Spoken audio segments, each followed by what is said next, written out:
gunakan manfaatkan itu di APBD perubahan. Jadi uang-uang yang tidak terpakai daripada tidak terserap, gunakan untuk di anggaran pilkada itu. Nah Bapak Ibu, anggaran pilkada itu perlu karena memang pilkada itu menjadi tanggung jawabnya daerah. Kalau pemilu itu tanggung jawabnya APBN. Oleh karena itu penyelenggaraan pilkada menjadi tanggung jawab kita bersama untuk sukses dan penganggarannya itu dari daerah. Nah banyak daerah yang mengeluhkan kurang anggaran, ya perlu disiasati. Sebenarnya Bapak dan Ibu, anggaran kita itu cukup kalau kita tahu cara menganggarkannya. Cukup artian tidak lebih gitu ya. Sama dengan gaji pegawai itu cukup kalau memang belanjanya kita sesuaikan. Yang jadi masalah kan belanjanya pengen banyak, gajinya kecil. Nah ini problem. Akhirnya ngutang gitu kan. Sama dengan daerah, belanjanya banyak, anggarannya dinaikkan tapi kopong gitu. Akhirnya kemudian defisit. Problemnya yang ada di situ.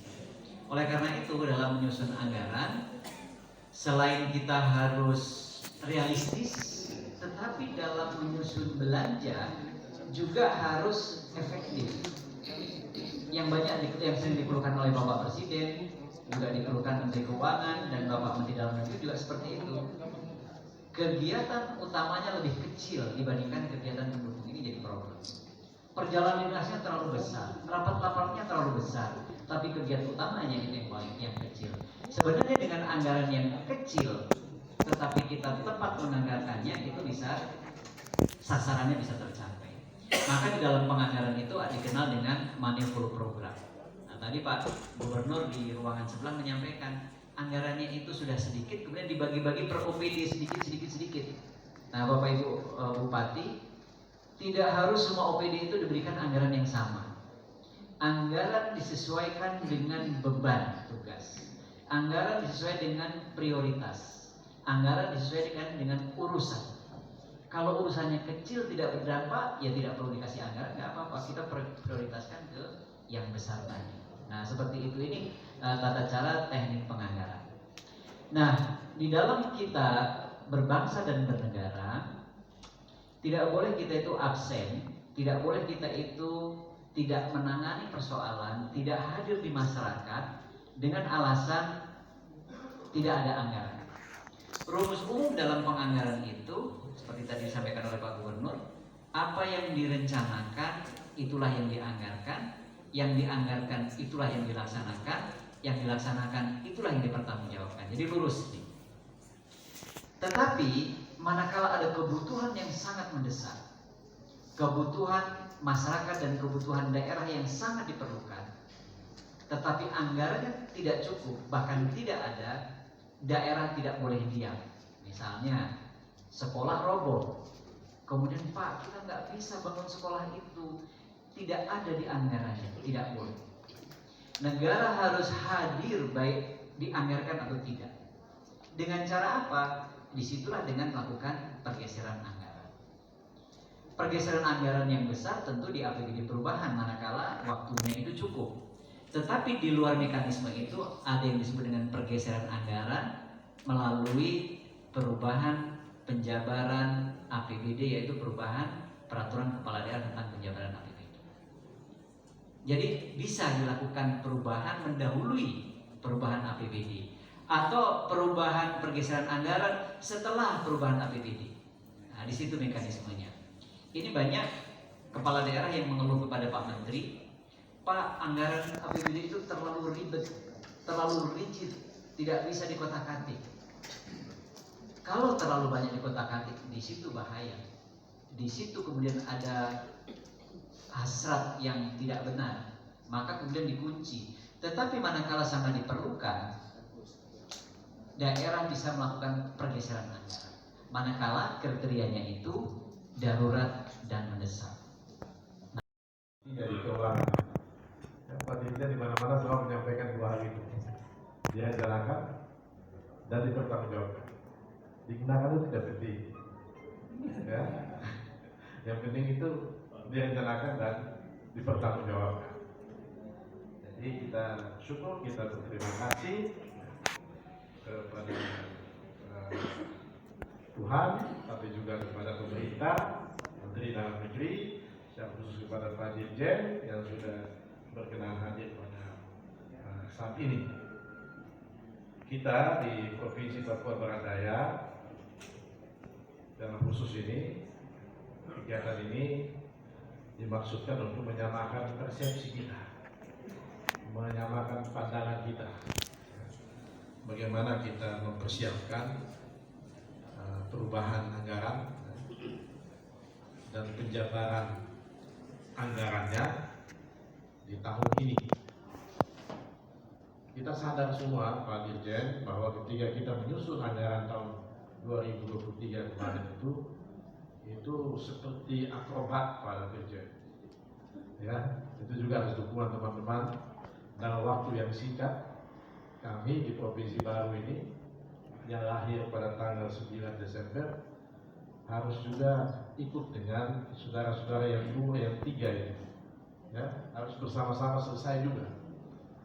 Ya, jadi dalam waktu yang relatif singkat. Biasa orang menyusun anggaran itu 4 sampai 5 bulan, ya, kita relatif 2 bulan ya selesai begitu. Itu artinya masih banyak yang harus kita benahi. Ya, hasil kerja kita dalam waktu yang singkat tentunya berbeda dengan kurun waktu yang seharusnya. Oleh karena itu perubahan ini menjadi penting. Ya.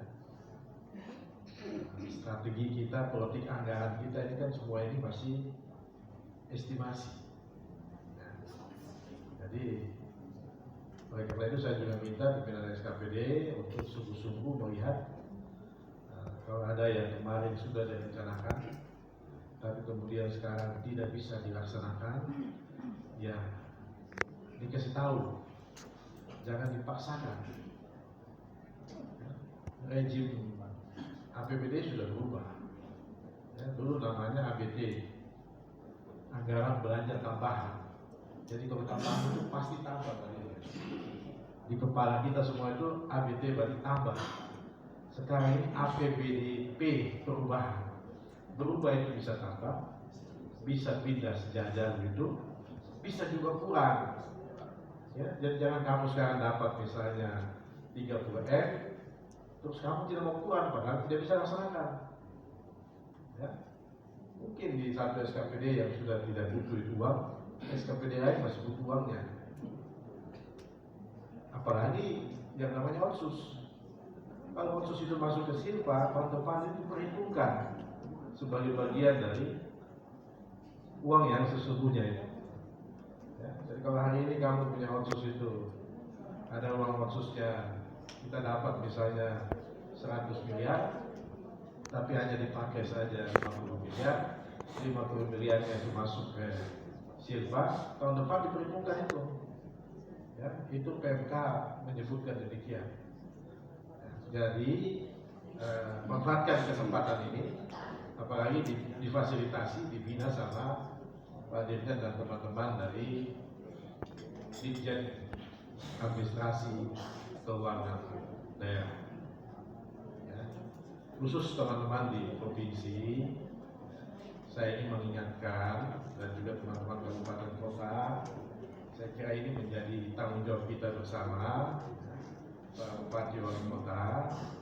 Sebenarnya ada 3 nilai utama yang mau kita capai di provinsi yang baru ini.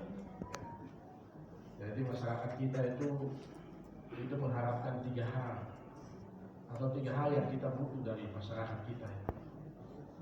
Yang pertama, sehingga anggaran kita juga harus menggambarkan 3 hal ini. Yang pertama itu kita sebut dengan kecukupan, sustenance. Dan rakyat kita harus merasa cukup pangannya, cukup sandangnya, cukup pangannya. Ya, saya kira kalau kita yang sudah pergi-pergi ke rakyat kita ini, saya walaupun baru tapi saya sudah datangi beberapa tempat, tidak neko-neko rakyat kita ini, mereka minta cukup saja Pak. Ya, saya datang ke pasar tidak ada yang minta uang Pak, tidak ada yang minta modal, yang diminta hanya perbaiki tempat saya Pak Gubernur, supaya kalau hujan saya tidak basah dan kalau panas saya tidak kepanasan. Saya bisa biayai saya punya anak, ya, merinding ini Bapak ini. Kita itu punya harga diri. dan kita juga bertugas untuk menumbuhkan harga diri dan kepercayaan diri mereka. Jadi self esteem, ya. Kepercayaan diri rakyat kita harus tumbuh supaya dia percaya diri dan dia bisa bekerja baik untuk kehidupannya. Ini banyak kita tidak percaya diri, Pak. Ya, termasuk kita yang sudah jadi pejabat juga banyak juga yang tidak pede. Ya, kalau mau jujur, kita masing-masing banyak tidak pede, tidak pede. Yang penting Bapak Ibu sekalian, ya, freedom, kebebasan. Kita ini harus bebas dari rasa takut. Ya. Jangan belum berbuat apa-apa sudah takut. Ya, takut kejaksaan, takut polisi, takut KPK, ya. Takut lagi segala macam. Tapi kita juga bertanggung jawab untuk bebas dari predikat-predikat yang sebenarnya merendahkan harkat dan martabat kita. Ya, IPM paling rendah Papua, kemiskinan paling tinggi Papua, ya. Apa lagi? Gini rasio yang paling tajam itu Papua. Ya, pokoknya Papua itu nomor 2 tahun 2022 Papua itu satu Papua ini. Ya.